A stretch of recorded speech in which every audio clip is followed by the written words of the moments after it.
Mesdames et messieurs, bonsoir et bienvenue dans votre émission quotidienne Le Forum du Studio Kalangu, l'émission qui vous permet de trouver des réponses aux questions que vous vous posez au quotidien.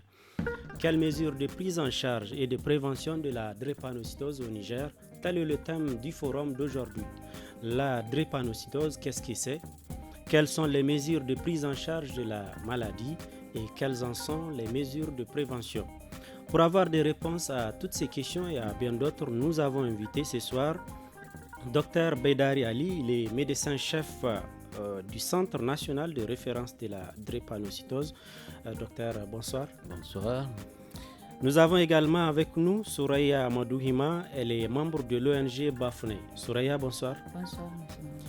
Nous avons avec nous toujours Abdelaziz Maman, également membre de l'ONG Bafouné. Abdelaziz, bonsoir. Bonsoir. Et avec nous ce soir, Madame Hima Fatima, elle est présidente de l'association de lutte contre la drépanocytose au Niger. Madame, bonsoir. Bonsoir.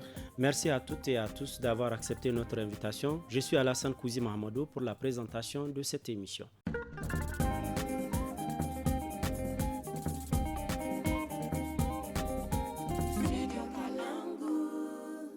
Bienvenue à toutes et à tous dans ce forum sur la drépanocytose au Niger. Samedi 19 juin, le monde entier célèbre la journée mondiale de la drépanocytose. Et dans ce cadre que nous vous proposons ce forum, la drépanocytose est une maladie génétique du sang.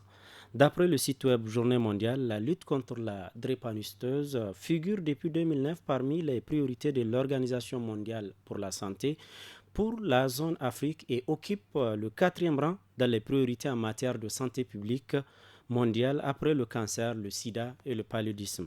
Au Niger, d'après un diagnostic du Centre national de référence de la drépanocytose élaboré en 2009, l'on dénombre 1500 nouveaux cas chaque année. Aussi, selon des chiffres du Système national d'information sanitaire SNIS, issus d'enquêtes parcellaires en 2010, le taux de la prévalence des traits drépanocytaires se situe entre 18 et 22%. Et d'après toujours le SNIS, quelques 2 695 095 Nigériens seraient porteurs de traits drépanocytaires, parmi lesquels 673 773 sont drépanocytaires de traits SS, la forme la plus compliquée de la maladie. Avant d'entrer dans le vif du sujet, je m'en vais vous demander à chacun de nous présenter donc vos structures respectives. Je commence avec vous, Dr Beidi Ali, médecin-chef du Centre national de référence de la drépanocytose. Merci, monsieur. Eh bien, le CNRD, c'est quoi? C'est le Centre national de référence de la drépanocytose, un centre qui a été créé par l'État grâce à l'aide, de l'Association nigérienne de lutte contre la drépanocytose, qui a fait un plaidoyer auprès de la DCI, la Direction de la coopération internationale Monaco, avec l'aide de l'ONG de la princesse de Monaco, l'AMAD mondiale. Et c'est avec leur coopération que le centre a été créé. Depuis quand? Ça a été créé depuis 2008, mais nous avons commencé à fonctionner à partir de janvier 2010. Alors, quelles sont les principales missions assignées à ces centres? Les principales missions, la première, c'est surtout la prise en charge des drépanocytaires. La deuxième, c'est faire la recherche sur la maladie. Et la troisième, c'est faire ce que nous sommes en train de venir faire aujourd'hui, c'est faire la communication sur cette maladie-là pour que chacun sache qu'est-ce qu'il va falloir faire. D'accord. Merci beaucoup.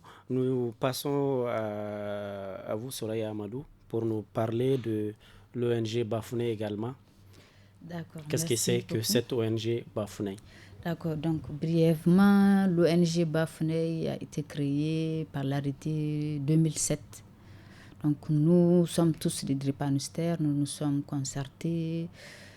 C'était dans le but vraiment de créer un cadre d'échange, parce que étant drépanocytaires, nous seuls savons pourquoi, ou bien nous seuls savons comment nous la vivons, cette maladie. Donc nous nous sommes concertés et nous avons eu l'idée de créer une ONG qui se nomme ONG Bafouné. Donc c'est créé par des drépanocytaires, uniquement pour les drépanocytaires, depuis 2007. D'accord.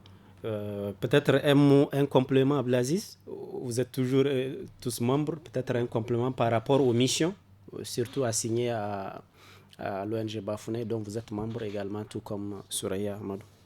Oui, effectivement, l'ONG Bafouné, c'est surtout lutter et sensibiliser sur la drépanocytose. Parce que jusqu'à jour, il y a des gens qui ne savent même pas ce que c'est. Et c'est un devoir qu'on se sente vraiment empêché de faire certaines choses qui nous sont vraiment favorables. D'accord. Alors, et voilà, nous venons à vous, Madame Hima Fatima, présidente de l'association de lutte contre la drépanocytose, ALDN. Présentez-nous l'ALDN, qu'est-ce que c'est, ça a été créé depuis quand et pour quelle mission? Voilà, donc l'ALDN, c'est l'association de lutte contre la drépanocytose au Niger. Elle a été créée en 2008. Et c'est une association qui regroupe les parents et les enfants drépanocytaires. Pourquoi cette association a été créée? Effectivement, vous savez que la maladie, c'est une maladie qui est très pénible, qui est à supporter. Et quand nous allons en consultation au niveau de l'hôpital national de Niamey, donc chaque parent raconte les misères qu'il a vécues la veille avec son enfant malade. Et c'est à ce stade-là que le professeur Abdou, qui était le médecin-chef au niveau de la pédiatrie B, il nous a dit, mais pourquoi vous ne vous regroupez pas en association? Et on s'est dit, c'est une bonne idée. Donc cette association, elle a pour objectif de réduire le coût de la maladie chez les malades. Parce que la drépanocytose est une maladie très coûteuse. Elle a pour mission aussi d'alléger la prise en charge, surtout la prise en charge chez les malades. Et puis les jeunes malades aussi, il ne faut pas qu'ils soient pénalisés à cause de leur maladie, et eux aussi, que ce soit les jeunes et tout malade drépanocytaire, qu'il ait un débouché pour son travail, parce qu'il est malade, qu'il va être condamné et puis ne pas participer au développement de son pays. Et quand vous dites que l'objectif c'est pour réduire les coûts de la prise en charge et autres, est-ce que cela signifie que vous avez un fonds disponible pour mettre à disposition des parents, d'enfants, ou bien vous faites du plaidoyer pour chercher des fonds? Comment ça se fait? Depuis la création de l'association, nous avons trouvé un système d'une sorte d'assurance entre griffes. C'est pas une assurance comme bien sûr, donc c'est-à-dire que nous avons des cartes de membres, et ces cartes de membres, et ce sont aussi des cartes d'adhésion. Le malade ou le parent de malade, il achète la carte à 2000 francs. Et donc nous, avec cet argent qu'on collecte, on va subventionner un centre de santé de la place, et tous les malades qui passent dans ce centre de santé ont une réduction. Donc à l'époque, c'était l'hôpital national de Niamey, et ça a fonctionné de la création de l'association jusqu'en 2017. À partir de 2017, donc, on a rompu ce contrat, parce que donc, la structure elle-même, elle rencontre des difficultés. Et donc, voilà comment on a fonctionné. Docteur Baydari Ali, médecin-chef du Centre national de référence de la drépanocytose. Dites-nous, la drépanocytose, qu'est-ce que c'est? C'est une maladie que l'on hérite des deux parents et qui se transmet donc à partir de la naissance. Et donc, cette maladie qui est génétique et héréditaire, il faut que, pour que la personne soit malade, il faut que ses deux parents soient porteurs de la terre. Les deux parents sont porteurs, c'est ce que nous appelons très souvent des patients AS. Et donc, quand il y a eu le mariage entre deux personnes AS, eh bien, c'est à ce moment-là qu'on peut avoir dans ce couple un enfant qui va hériter d'un S de la mère et puis de l'autre S du père. Et en ce moment, cet enfant va être drépanocytaire SS. Et c'est là vraiment toute la difficulté que nous trouvons au niveau de cette maladie, parce que toutes les personnes qui sont AS ne présentent jamais aucune crise, aucun signe de cette maladie-là. C'est simplement quand ils vont se marier, quand ils vont avoir le premier enfant qui sera drépanocytaire, qu'en ce moment-là, on va se dire, peut-être que c'est ça que nous voyons tous les jours. Le père va dire non, c'est la mère, c'est du côté de la mère va dire non, c'est du côté du père. Mais nous savons qu'une fois qu'un enfant naît SS, ça veut dire que des deux côtés, chacun a eu à donner son NLS. On dit que la drépanocytose, c'est une mutation de l'hémoglobine A normale. À ce niveau-là, c'est une chaîne à 144 acides aminés la chaîne bêta, et une des chaînes qui est à 121. Mais c'est surtout sur la chaîne bêta où la mutation a lieu à un site bien précis, le 6e codon. C'est une chaîne, pour que les gens voient très bien, c'est comme si c'est un chapelet qui est numéroté de 1 à 121. Maintenant, au niveau du numéro 6, c'est là qu'il y a eu la mutation. C'est là où la perle n'est pas la même chose que toutes les autres perles. Et c'est la seule différence entre le drépanocytaire et le non-drépanocytaire. C'est parce qu'à ce niveau précis, un acide aminé, donc l'acide glutamique, a été remplacé par la valine. Et c'est ce qui fait que la protéine, c'est-à-dire l'hémoglobine que porte le globule rouge, va avoir des perturbations et ne va pas pouvoir faire son travail comme ça se doit. Puisque le travail du globule rouge, c'est à travers cette hémoglobine qui va prendre l'oxygène dans les poumons et le ramener un peu dans tout l'organisme humain. Et donc, s'il y a cette mutation-là, l'hémoglobine qui est là, une fois qu'il n'y a pas assez d'oxygène, c'est elle-même qui ne va pas prendre beaucoup d'oxygène déjà. Et elle va elle-même faire en sorte que le globule rouge va être déformé en fossile. C'est ça qu'on appelle les drépanoces. Et c'est ce que nous appelons, pour que les gens comprennent bien, la forme fossile qui va prendre ou la forme banane que le globule rouge va prendre. Et nous savons que dans les vaisseaux, quand le globule rouge prend cette forme banane-là, elle ne pourra pas bien circuler. Et si elle ne circule pas, elle va empêcher les autres qui ont de l'oxygène de passer. Et eux aussi, au fur et à mesure, vont vont prendre cette forme-là et vont bloquer le passage du sang. Et nous savons que tant qu'il y a le sang qui est bloqué pour que ça aille au niveau des autres centres, eh bien, les parties qui ne sont pas irriguées là, ce sont ces parties-là qui vont avoir mal et ce sont ces parties qui vont alerter le patient pour dire que il y a quelque chose, ça ne va pas, nous ne sommes pas en train d'être irrigués et c'est ce qui fait que très souvent, quand la personne a ces crises-là, il va avoir des douleurs et les douleurs, c'est pour dire que la partie qui n'est pas irriguée est en train d'avoir mal parce qu'il n'y a pas d'oxygène et il va falloir rapidement déboucher. C'est ce qui font que quand la personne a mal, très souvent ce sont les enfants, ils vont commencer à crier, ils ne disent pas là où ils ont mal. Ça fait mal, mais ils ont mal quand même. Et dans ce moment-là, il va falloir aller rapidement dans un centre de santé pour prouver qu'effectivement, c'est la drépanocytose qui est en cause. Et si c'est la drépanocytose qui est en cause et qu'on a fait le diagnostic, c'est très simple. On nous envoie ces patients-là au niveau du CNRDE, nous prenons vraiment en charge et nous faisons leur suivi. Alors, quelles sont les formes justement de ces complications et de ces souffrances? La forme la plus importante au Niger, c'est la forme SS dont je viens de parler tout de suite là. Mais il y a aussi la forme SC. La forme SC, c'est une association entre l'hémoglobine S que nous connaissons un peu avec l'hémoglobine C. Donc, c'est une double hétérozygote, on appelle.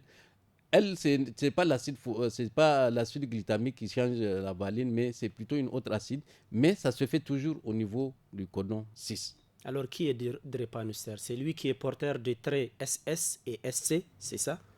Drépanocytaire, ce n'est pas un trait, c'est celui qui a les deux allèles qui sont SS. C'est pourquoi on l'appelle SS. Maintenant, celui qui a le trait drépanocytaire, c'est que lui, il a de l'hémoglobine A normale et de l'hémoglobine anormale S. Ceux qui ont SC, eux, ce sont les mêmes malades que les SS parce que eux aussi, ils ont hérité le S d'un des parents et le C d'un autre parent. Et donc, ils sont SC.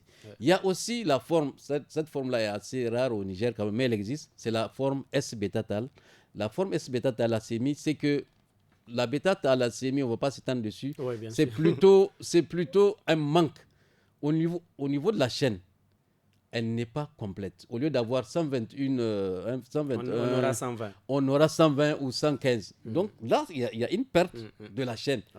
Ça peut s'associer au fait qu'il y a cette mutation déjà. Donc c'est pourquoi eux, ils vont avoir une mutation S et la chaîne bêta qui n'est pas au complet, et c'est ce qu'on appelle S-bêta-thal. Mais vraiment, elles ne sont pas assez nombreuses au Niger, c'est peut-être 1 à 2%. La forme SS, ça va jusqu'à 80%, et la forme SC, nous sommes dans les 18-19%. Alors, quelles sont les causes principales de cette maladie? Les causes de la maladie... Est-ce que c'est héréditaire, c'est contagieux, Oui, la forme, comme nous venons de le dire, la forme est... Les causes. Les causes, c'est cette mutation, elle est faite depuis l'Antiquité, ce n'est pas aujourd'hui. Ça fait des millénaires, je vais dire. Donc, il y a eu cette mutation. Et cette mutation, puisque c'est un gène, c'est comme notre couleur noire là que nous avons. Les noirs sont nés noirs, ils vont rester noirs. Donc, puisqu'il y a eu cette mutation, tous ceux qui vont hériter donc, cette maladie-là, ils ont ce gène en eux. Et ce gène-là, ils vont le transmettre eux aussi à leurs enfants. Quand les parents sont porteurs de la tare, effectivement, ils peuvent donner ça. C'est selon les lois mendéliennes où on dit un quart, un demi. Ceci, c'est parce que quand la personne est AS et AS, quand on fait les croisements, il se pourrait que on ait un enfant qui est AA, donc qui est normal, il n'a aucune tare. Il y a deux enfants qui auront AS et un qui sera SS. Mais ça, ce sont les lois de Mendel, c'est les lois de la probabilité. Ça peut ne pas être comme ça. Ça veut dire que dans un couple, on dit qu'un quart des enfants a SS. Oui, mais ça veut dire que chaque enfant qui naît a la possibilité, la probabilité de tirer ce gène SS-là. Ce qui fait que nous avons vu des familles qui ont 4, 5, 6 enfants. Tous sont SS. SS, d'accord. Alors, est-ce que les mariages intrafamiliaux sont-ils une des causes de la maladie? Oui, certains disent que c'est le fait de se marier entre cousins, cousines, favorise cela. Exactement, puisque c'est ce que nous appelons la consanguinité des parents. Effectivement, puisque avant, je vais dire, l'électrophorèse de l'hémoglobine n'étant pas fait dans toutes les familles, les gens vont se marier juste parce que, bon, il y a une affinité qui est là ou parce que les parents ont décidé qu'un tel se marie avec un tel. Mais il se trouve qu'en ce moment-là, l'électrophorèse n'étant pas faite, ça veut dire que les deux qui vont se marier, les deux jeunes qui vont se marier, chacun a peut-être, puisque c'est la même famille, chacun a peut-être reçu le gène d'un de ses parents.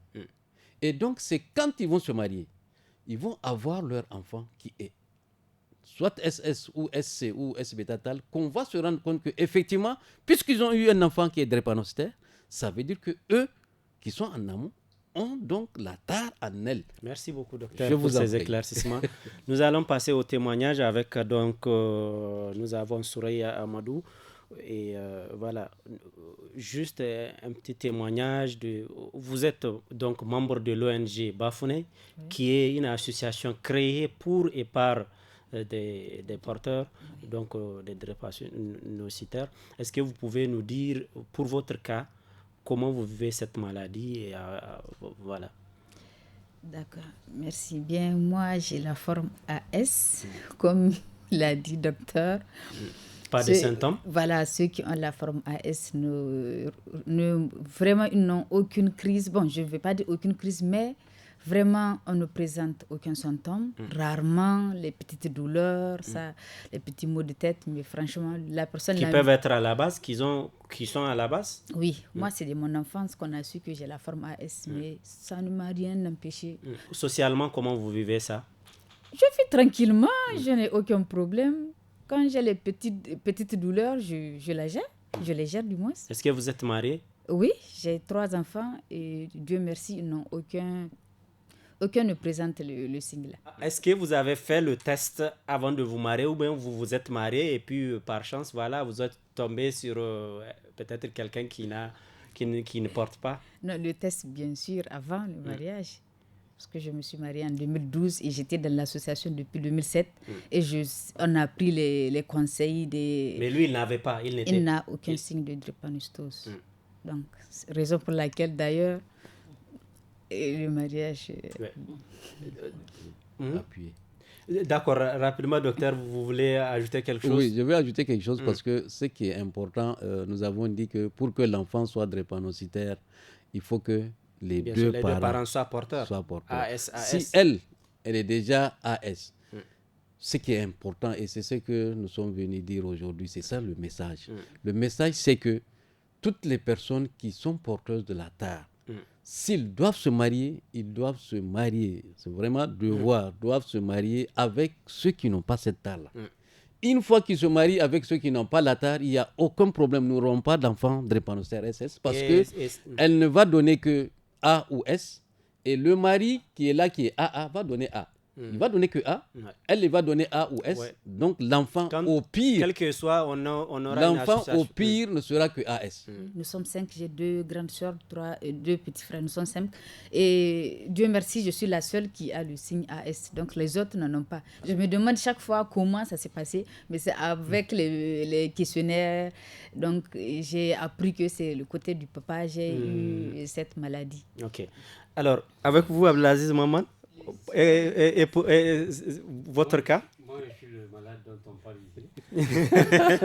Donc, vous êtes SS? Voilà, moi je suis SS. Oui. Et Dieu merci aussi, parce que les parents ont eu la chance de le savoir, très tôt. Et concernant vraiment les crises, c'est comme le docteur le dit, des fois on ne sait même pas ce qu'on dira pour que les gens puissent comprendre la douleur où ça se situe. Voilà.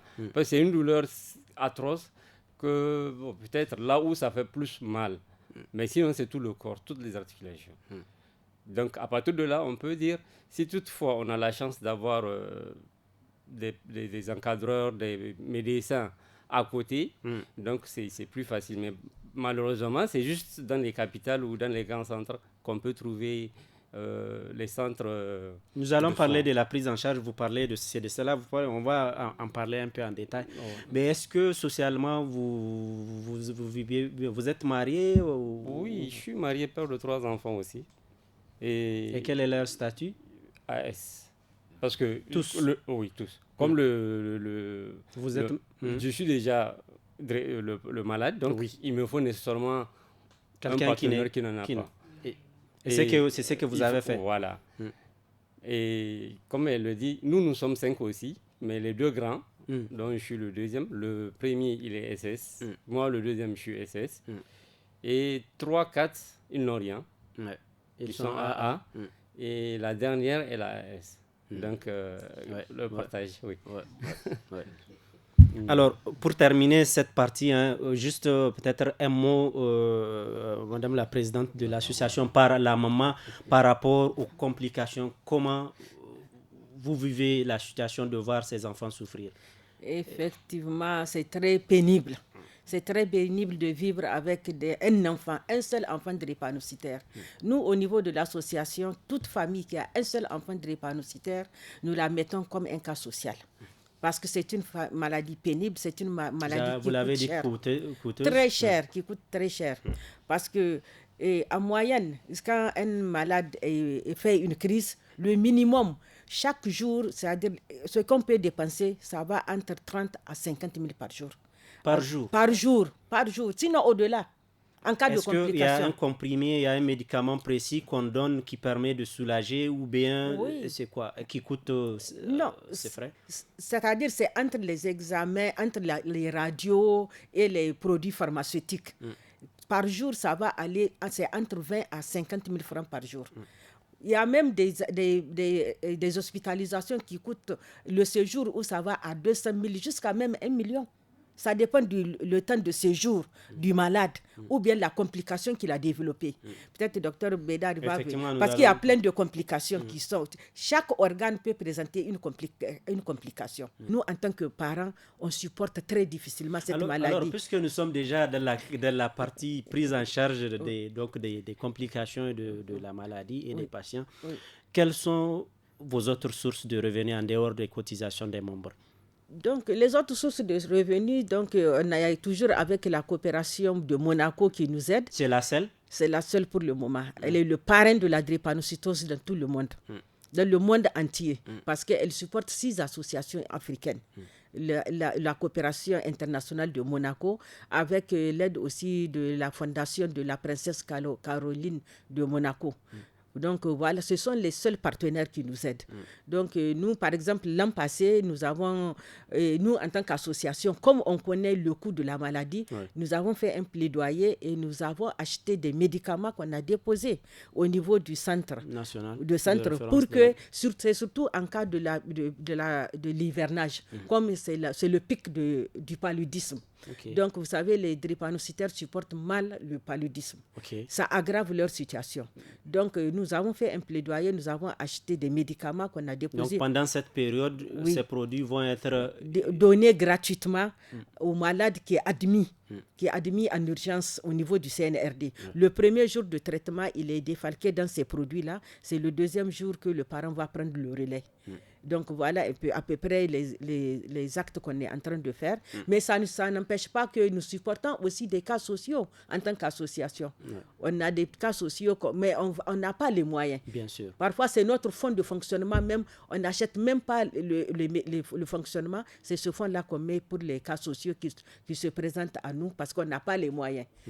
Parce que je vous ai dit, c'est une maladie. Les cas sociaux, vous parldes des parents des malades drépanocytaires qui n'ont pas qui n'ont pas les moyens pour prendre en charge le malade qui est en crise. Et là, c'est vraiment très pénible de voir. Les médecins même qui font la consultation, parfois, ils enlèvent l'argent de leur propre poche pour pouvoir payer des examens. Tellement ils sont témoins de la souffrance et un peu de l'indigénat. Un parent qui vient, il amène l'enfant avec 40 degrés de fièvre, avec douleur et cris et tout. Et on lui donne une ordonnance, il vous dit, moi-même, les 200 francs de taxi, pour venir, je les ai empruntés. Vous me donnez une ordonnance pour aller acheter. Avec quoi il va acheter? Et le médecin ne va pas laisser l'enfant qui est là en train de crier, de se tordre en douleur. Il faut réagir. Alors, il faut le calmer. Merci. Vous voyez la situation. Nous allons justement aller voir avec le docteur Beidari Ali. Comment se fait la prise en charge et avec quoi? Avant qu'on aille au niveau de comment se fait la prise en charge, je veux qu'on parle un peu de ces différentes complications parce que pour nous, il faut que tout le monde comprenne que la drépanocytose, si la personne se présente avec une fièvre, on le considère comme déjà une complication de la maladie. Tout signe, c'est un drépanocytaire et une complication de la maladie. Maintenant, quelles sont les complications les plus fréquentes qu'on va rencontrer chez le drépanocytaire? Sachez que les complications les plus fréquentes sont de l'ordre de 3 types. Le premier type, c'est l'anémie. L'anémie, c'est-à-dire le manque de sang. Nous savons que la drépanocytose elle-même s'appelle anémie drépanocytaire, c'est-à-dire que c'est quelqu'un qui n'a pas beaucoup de sang par rapport aux personnes normales. Maintenant, sur ce fond de anémie chronique, il peut avoir une réduction encore de cette maladie, de ce taux d'hémoglobine-là. Et dans ce cas, on parle d'anémie aiguë. Et cette anémie aiguë, il va falloir la prendre rapidement en urgence. En tout cas, dans les 24 heures qui suivent, il faut qu'on trouve une poche de sang pour transfuser la personne. Maintenant, la deuxième complication, ce sont toutes les complications infectieuses. Quand on dit infectieuses, c'est toutes les maladies, aussi bien parasitaires, dont le paludisme qui est là, et aussi les infections le plus souvent pulmonaires et les infections urinaires. Les infections pulmonaires, pourquoi? Parce que les infections pulmonaires nous donnent ce que nous appelons le syndrome thoracique aigu. Il s'agit de l'atteinte du poumon, qui peut être une ischémie ou une infection, ou les deux à la fois. Et ça empêche de respirer? Ça donne pratiquement à la radio un poumon, un lobe qui est blanc ou tout un poumon qui est blanc. Ça veut dire que tout ce poumon-là ne reçoit pas bien d'oxygène. Et nous savons que l'organisme elle-même travaille à partir de l'oxygène, c'est le carburant. Bien sûr. Donc si le poumon dans lequel on va chercher le poumon lui-même n'en reçoit pas, comment l'organisme va se présenter? Et donc, voilà la raison pour laquelle le syndrome thoracique aigu est une urgence diagnostique et thérapeutique. Urgence diagnostique, ça veut dire qu'il faut aller rapidement trouver c'est quoi. Et c'est là où il faut faire les radiographies et autres. Et urgence thérapeutique, il faut rapidement prendre en charge. Et donc, ça, c'est une des complications vraiment qui est tueuse. Elle est fréquente? Elle est assez fréquente. Et là, quelle est la réponse que vous apportez après le diagnostic et tout? Une fois que le diagnostic est fait, eh bien, il va falloir faire 3 choses. Il va falloir d'abord transfuser la personne. Il va falloir lui mettre des antibiotiques. Et là, les antibiotiques, c'est une triple antibiothérapie. Et il va falloir oxygéner la personne. Donc, vous voyez, c'est ça l'urgence. C'est vrai, Madame Hima vous a parlé un peu du coût de cette maladie-là. Ouais. Effectivement, je pense que quand on a fait une enquête, ça a donné effectivement le coût du traitement entier dans les 250 000, vraiment. Mais ça dépend de chacun, de la manière où la maladie s'est présentée chez cette personne-là. Et la troisième, ce sont les thromboses. Ouais. Et ces thromboses-là, il faut faire très attention. Nous avons parlé un peu de thrombose au début quand on a dit que les globules rouges qui vont s'agglutiner vont empêcher le passage du sang. Ceci peut se faire au niveau du cerveau. Et quand ça se fait au niveau du cerveau, qu'est-ce qui se passe? C'est ce que nous appelons les AVC, accidents vasculaires cérébraux. Les accidents vasculaires cérébraux, qu'est-ce que ça donne? Ça fait que la personne, le patient va perdre l'usage d'un côté des membres.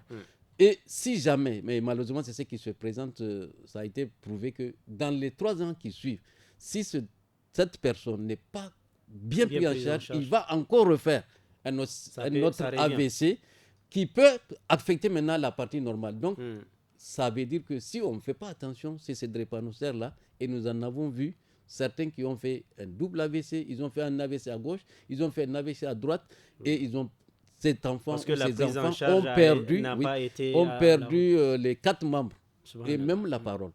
Donc, c'est très difficile. C'est une maladie gravissime. Répondez maintenant rapidement à la question par rapport aux moyens matériels.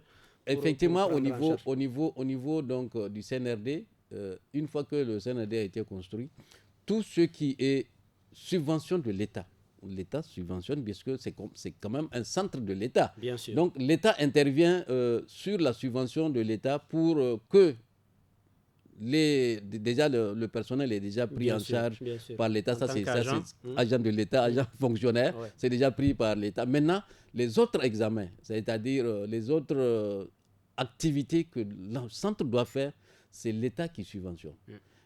Nous avons aussi, à un certain niveau, la DCI qui aide à faire certaines activités. Certaines activités, je veux dire, les activités, par exemple, de formation des autres médecins, la formation des autres infirmiers sur la prise en charge, la formation sur les laborantins pour pouvoir faire le diagnostic de cette maladie, eh bien, aussi bien la DCI que l'État donne des fonds pour que nous puissions faire ces activités-là. Une question avant de donner la parole à madame. Bon, allez-y, on va vous écouter. C'est pour répondre à votre dernière question. Est-ce que l'État, quel est l'effort que l'État fait fournit effectivement, mais au temps du président Tanja, effectivement, il a doté la pédiatrie A de l'hôpital national de Niamey en produits pour les drépanocytaires, et ça pendant 1 an. Pendant 1 an, on a acheté des produits pharmaceutiques qu'on a stockés. Et avec quand le malade présente une ordonnance, tant qu'il est drépanocytaire, il est servi gratuitement. Peut-être que cela est rentré dans le cadre de la gratuité des soins pour les enfants. Voilà, et je pense que la gratuité a commencé à partir de là. Mais maintenant, ce n'est plus d'actualité. Si. La gratuité, elle est d'actualité, mais pour les moins de 0 à 5 ans, jusqu'à 5 ans. Mais pour les drépanocytaires, c'était tout âge confondu, autant de Tanja. Et entre-temps, nous, en tant qu'association, nous avons mené un plaidoyer au niveau de l'Assemblée nationale, l'Assemblée sortante, donc pour attirer l'attention des décideurs sur la souffrance que vivent les malades et leurs parents. Et donc, pour que vraiment qu'il y ait quelque chose qui change dans ce domaine-là. Est-ce qu'il y avait une attente particulière qui a été formulée? Oui, l'attente, c'était pour que si l'État peut prendre en charge, ou bien si l'État peut participer à réduire le coût de cette maladie chez les parents. Voilà. C'est-à-dire une sorte d'assurance, ou bien si on peut acheter des médicaments qu'on peut déposer au niveau du CNRD pour réduire le coût de cette maladie pour les malades. Donc, jusqu'à présent, on est en pourparlers, mais jusqu'à présent, on n'a rien vu de concret. Je voudrais juste poser une question avec docteur Baïdar Ali. Peut-on guérir définitivement et complètement de la drépanocytose? C'est là toute la complexité de cette maladie. Guérir complètement, c'est trop dire. On peut stabiliser la personne avec le suivi régulier. Puisque nous avons dit les différentes complications, qu'est-ce qu'il faut faire? Il faut faire un bon suivi. Il faut, pour tous ceux qui sont drépanocytaires et où il y a le vaccin, parce que c'est très important, la vaccination de ces enfants pour les prévenir contre les maladies infectieuses. Tant qu'il y a un vaccin qui est là, on prescrit les vaccins pour que la personne prévienne. Parce qu'on vous dit, les vaut vaccins mieux qui sont déjà prescrits bien habituellement sûr. pour tous les enfants. En dehors de la vaccination PEV, l'État prend en charge pour tous les enfants de moins de 1 an. Il y a des vaccins propres. Il y a des vaccins propres qui sont là que tout drépanocytaire devrait faire pour éviter la survenue de ces infections chez ces patients-là. Y compris les adultes ou les enfants? Les adultes, tout le monde. Tous les drépanocytaires doivent être vaccinés et puis revaccinés parce qu'il y a des rappels que la personne doit faire. Merci. Nous abordons la dernière partie de l'émission, donc par rapport justement aux mesures préventives. Docteur, quelles sont les mesures préventives qu'il importe d'appliquer? Les mesures préventives de la maladie elle-même qu'il faut adopter, la première, c'est vraiment la propriété alimentaire, vestimentaire et tout. Donc, c'est très important parce que nous savons que le drépanocytaire doit être dans des conditions optimales pour ne pas faire des crises. Et dans ces propriétés-là, il va falloir qu'ils suivent premièrement tout ce que les médecins leur disent. Parce qu'une fois que la personne fait la consultation au niveau des médecins, on leur dit toutes les crises, tous les facteurs qui déclenchent la crise, on les informe sur ça et on leur dit qu'est-ce qu'il faut faire pour éviter d'avoir ces crises-là. Alors là, c'est au niveau des patients. Et qu'en est-il de la prévention de façon générale? Oui, maintenant, de façon générale, sur la prévention de la survenue de la maladie. Nous venons de dire que c'est une maladie génétique héréditaire transmise par les deux parents. Ok, il faut que les deux parents soient conducteurs. Donc, la prévention se trouve à ce niveau exactement. Mais c'est la façon la plus simple de dire, mais c'est aussi la façon la plus difficile de faire. Parce que nous disons que oui, il suffit d'éviter le mariage entre AS et AS. Et on n'a pas de drépanocytaires SS. Mais malheureusement, qui sont ceux-là qui vont se marier? Actuellement, nous sommes peut-être dans les vacances qui vont commencer, tout le monde veut se marier. Ouais. Qui sont ces personnes-là qui sont parties avant de se marier, voir un médecin pour dire, moi je veux savoir si je suis conducteur de cette maladie ou pas. Il y en a, en tout cas, peut-être chez les chrétiens, il y a toujours le bilan qu'il faut faire. Mais nous, les musulmans, là, malheureusement, il faut le dire, personne ne fait électrophorèse de l'hémoglobine pour savoir s'il est conducteur de la maladie ou pas. Et les gens se marient comme ça. Et donc, la prévention, c'est à ce niveau-là. C'est que chacun fasse son test d'électrophorèse pour savoir si il est conducteur de la maladie ou il n'a pas du tout cette maladie-là. Et en ce moment, il peut se marier parce que quand vous savez que vous n'avez pas la maladie ou que vous savez que vous avez au moins la tare dans votre sang, il va falloir, pour éviter d'avoir le malade, que vous preniez un partenaire qui n'en a pas du tout. Et en ce moment-là, nous allons commencer à régresser la fréquence. Parce qu'il faut le dire, hein, peut-être que je ne vous ai pas parlé un peu. Merci, docteur. Nous n'avons pas beaucoup de temps, désolé. Donc, cela nous amène justement à écouter ensemble le témoignage d'un porteur de la tare et qui est musulman. Heureusement, il y a des musulmans, en tout cas certains qui font ça. Et lui également, il a fait ce test parce que dans sa famille, il y a déjà des grands frères et en tout cas des aînés qui ont eu des difficultés avec ça. Et lui, il a jusqu'à 3 mariages qui ont été avortés à cause de cela. Nous allons l'écouter, il s'appelle Adnan. Le test, moi personnellement, je n'ai pas voulu le faire parce que je ne savais pas, on n'était même pas informé de l'existence de la maladie dans notre famille. Il a fallu, après un de mes grands frères, lui aussi qui était AS, qui s'est marié avec une fille qui est aussi AS. Donc ils ont eu 2 enfants SS de manière successive. Et c'est le traitement, comme lui il vit au Nigeria, c'est le traitement et puis le coût des médicaments et tout ça. Après, on a vérifié, on a su que c'est la drépanocytose. Donc moi, au niveau de la famille... En tant que petit frère. Donc au niveau de la famille, on s'est concerté et puis on m'a dit, prochainement, tout celui qui va se marier, vraiment de diagnostiquer pour éviter de tomber dans le problème que vit mon grand frère. Et donc voilà, et étant donné que je suis le dernier qui ne s'est pas marié, je suis le cadet de ma famille. Et donc c'est moi, je suis le seul qui a fait le test avant le mariage. Et donc moi, la drépanocytose m'a empêché de faire 3 mariages. comme par coïncidence. 3 mariages. Donc là, le premier, c'était à cause de ça. La deuxième aussi, la même chose. La troisième, elle, on a commis l'erreur de ne pas faire le test. C'est la veille de la dot que ma maman a dit d'aller faire le test pour confirmer, malgré qu'elle a dit que pour être sûre. Et on est parti. Moi, j'ai repris le test avec elle pour encore confirmer, et il s'est fait qu'elle aussi, elle est AS. Et c'était la veille de la dot. Et moi, étant donné que dans ma famille, il y a déjà 2 cas, puisqu'à part mon grand frère, ma grande sœur aussi a épousé quelqu'un qui est AS, et elle a eu aussi un enfant SS. Donc, j'ai vu comment elle le prenait en charge, les risques, les problèmes. Moi, je me suis dit, vraiment, je vais me sacrifier, je vais accepter d'éviter de prendre une fille AS.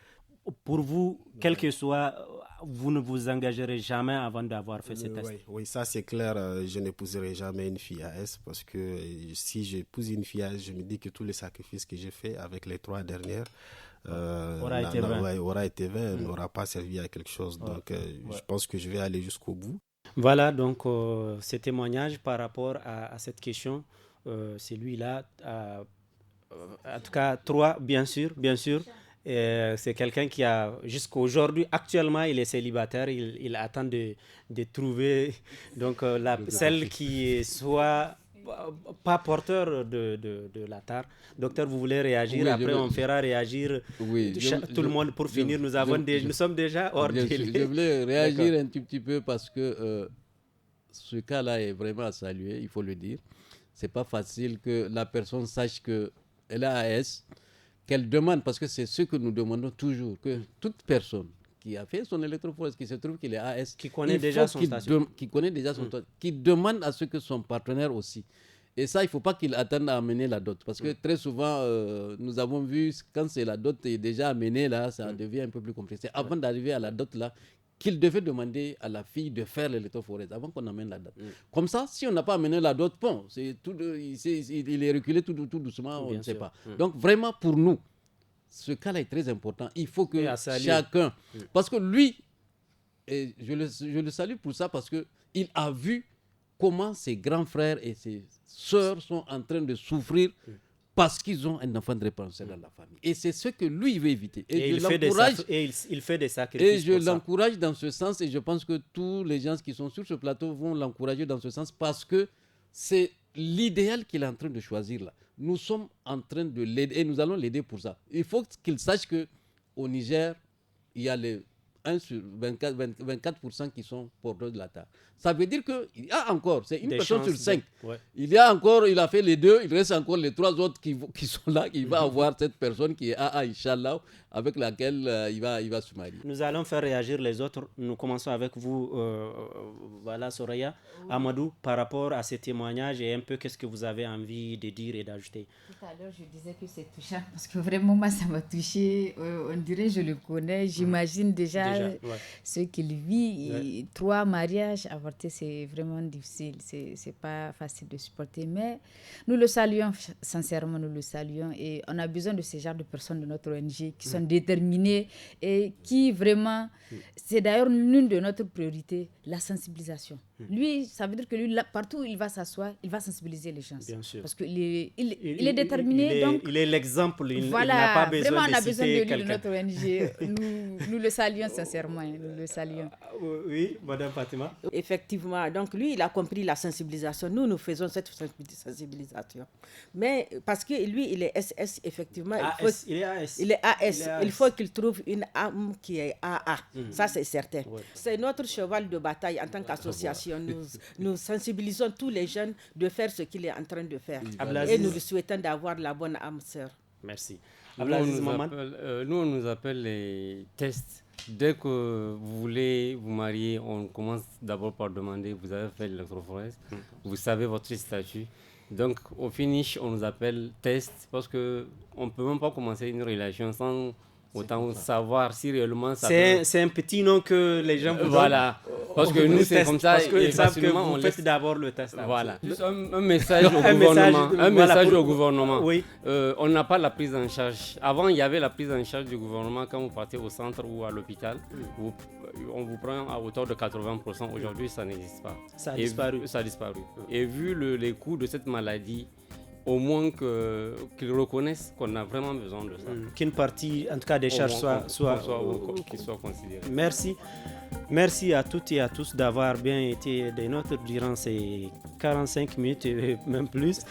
Voilà, pour parler de quelles mesures de prise en charge et de prévention de la drépanocytose au Niger. Nous avons vu que c'est une maladie, en tout cas héréditaire, dont la prise en charge est très compliquée et coûteuse, qui fait souffrir certaines familles.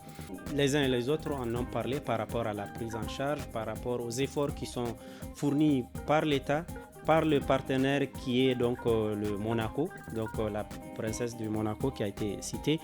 Et nous avons vu le volet prévention qui est surtout l'aspect sur lequel une attention particulière doit être mise. La prévention consistant à se faire tester, connaître si on n'est pas porteur de la tare et si sa partenaire ou son partenaire n'est pas porteur avant de s'engager dans une relation conjugale. Ce qui est recherché justement dans la société, c'est que les gens puissent être sûrs avant de s'engager en vue donc d'éviter toute souffrance pour eux et pour la société et pour même l'État. Merci à tous. Je suis Alassane Kouzi Mahamadou pour la présentation de cette émission. Le volet technique a été assuré par Issa Lawali, la réalisation vidéo Al-Mustafa Ayouba. Nous étions en compagnie de Madame Fatima Hima, présidente de l'association de lutte contre la drépanocytose au Niger, Dr Baydari Ali, médecin-chef du Centre national de référence de la drépanocytose, Souraya Amadou, membre de l'ONG Bafouné, et Abdelaziz Maman, également membre de l'ONG Bafouné. Bonsoir.